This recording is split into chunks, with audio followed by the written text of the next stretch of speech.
A minha esposa engravidou e o irmão Herivaldo tinha passado por esse fato da esposa falecer. E eu já estava meio que traumatizado, né, com a situação. E quando minha esposa engravidou, eu procurei dar aquela atenção maior. Estava pagando um plano de saúde já uns 2 anos atrás para ela, quando o bebê nascesse, ter um lugar, um conforto. E Deus criou uma situação que eu não entendi imediatamente.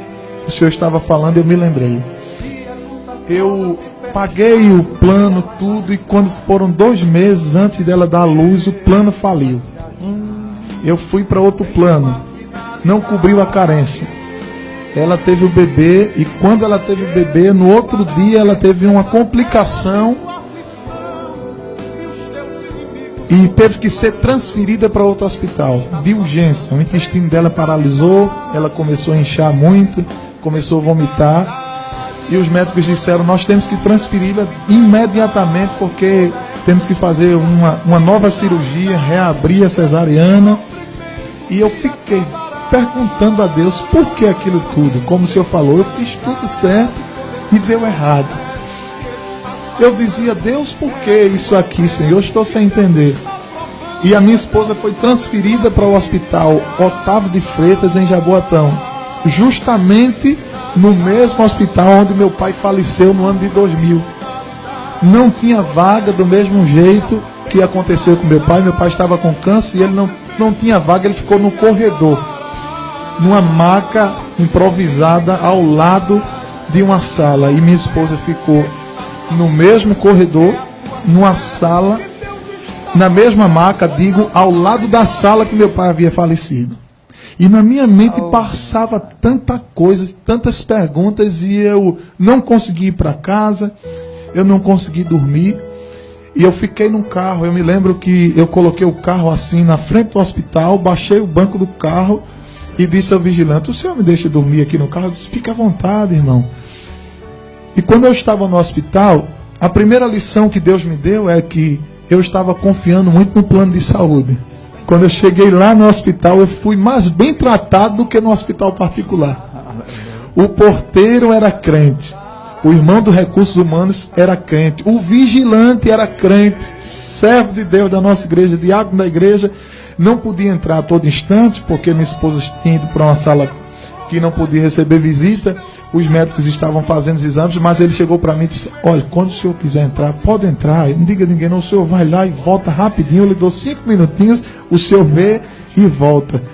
E eu fiquei sem entender. As enfermeiras eram crentes, o irmão que estava no plantão veio, atendeu, o maqueiro era crente, trouxe uma maca para ela, trouxe um colchão, e eu ainda perguntando a Deus por que estava ali, né? E Deus usou um irmão na frente do hospital e disse assim para mim, eu, o Senhor, te trouxe aqui para uma finalidade, e vou te dizer qual a finalidade. E eu disse, Senhor, me diga por que eu vim para cá, Senhor. E de repente, pastor Enoque, uma irmã se aproxima de mim, uma irmã idosa, baixinha, bem simples, disse, o senhor é irmão Josafá? Sou, minha amada irmã. Ela disse, o senhor canta um hino que diz assim, eu tinha tudo para não ser nada, mas ele me viu, eu disse, canto. Ela disse, eu sou da cidade de... esqueci o nome da cidade, próximo de Limoeiro, o interior dela, próximo ao interior de Limoeiro, João Alfredo, não é isso? É. Ela disse, eu não tenho TV em casa, mas eu tenho um rádio ligado na Rede Brasil. E eu escuto esse hino. Meu esposo não é crente, mas meu esposo, toda vez que escuta esse hino, ele chora muito. E ele está com câncer em fase terminal. E ele foi transferido aqui para o Otávio de Freitas. E ele chegou para mim e disse assim, minha velha, se um dia eu encontrasse com esse rapaz, esse homem que canta esse hino aí, se ele me falasse de Jesus, eu ia ser crente. Aleluia! Aí ela disse, irmãos, eu fui para o terreno de casa e fiz uma oração. Olhei para o céu e disse assim, Deus, eu não sei o nome desse irmão, eu não sei onde ele mora, eu não sei o que fazer para encontrar com ele, mas se tu és Deus, e tu tens um projeto na vida do meu marido, Senhor. Se for para meu marido ser salvo, marca um encontro, Senhor, para ele encontrar com esse homem e ele falar de Jesus para ele. Pastor Enoque, o plano de saúde faliu. Minha esposa foi transferida, o intestino paralisou, houve uma complicação e eu saí de uma clínica particular para o Hospital Otávio de Freitas, no mesmo lugar onde meu pai tinha falecido, para encontrar com esse homem. Fui lá junto dele. Glória. Aleluia. E eu disse assim para ele: o senhor já ouviu um hino assim? Cuidando de ovelhas entre os matagais. E a lágrima dele começou a descer. Ele começou a chorar. E ele não estava mais falando perfeitamente. Estava com oxigênio. Mas eu botei a mão na cabeça dele. Ele estava bem debilitado. E eu disse assim: o senhor quer ser crente? Servir ao mesmo Deus que eu sirvo? E ele balançou a cabeça, dizendo que queria. E algumas pessoas estavam ao redor. E eu coloquei a mão na cabeça dele, fiz uma oração bem baixinho. Depois cantei esse hino e saí. Aquela irmã me deu um abraço. E eu senti a presença de Jesus ali. E ela disse assim: irmão, agora meu marido pode ir embora, porque Jesus já salvou. Glória. Deixa eu lhe dizer uma coisa. A minha esposa estava lá para fazer uma nova cirurgia. No outro dia, Deus estendeu as mãos e ela não foi cirurgia. Aleluia. O intestino voltou para o lugar, não precisou fazer cirurgia. E naquele mesmo dia, Jesus guardou aquele rapaz. Eu posso fazer uma colocação? Glória. Aleluia. Você tinha um plano.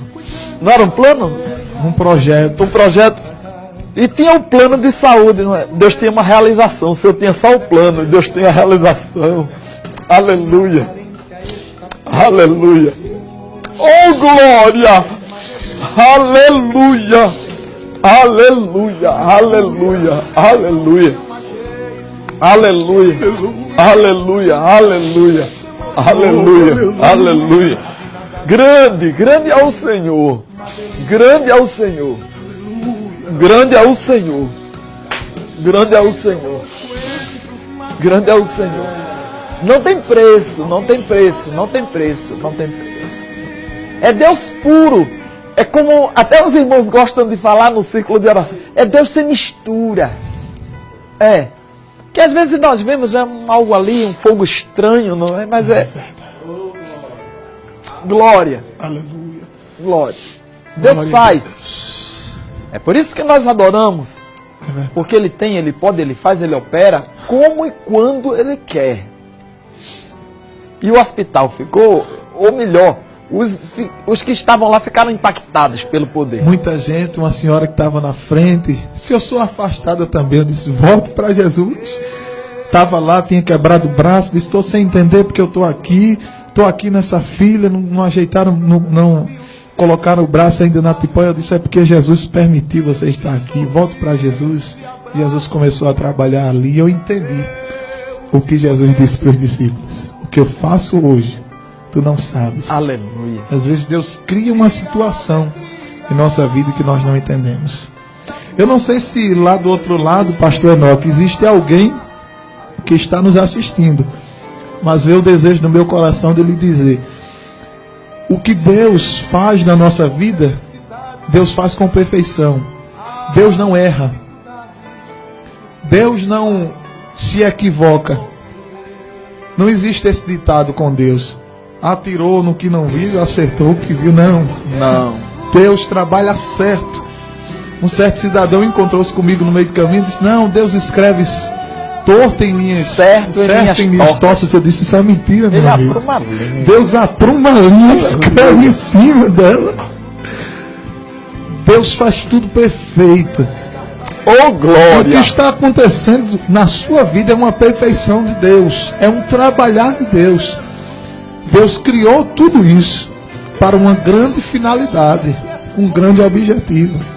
Não abra mão de Deus em hipótese nenhuma por causa dessa situação, porque Deus está no controle da situação. O nosso Deus, ele é tão grande que no meio da tormenta ele consegue fazer um caminho.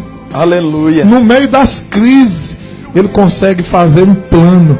E na sua vida não vai ser diferente. Você que está nos assistindo nesta madrugada, nesse início de madrugada, Deus está falando com você. Está dizendo, tudo tem uma finalidade, um propósito para você. Aleluia. Isso é para tomar posse. Esse bloco nós estaremos orando.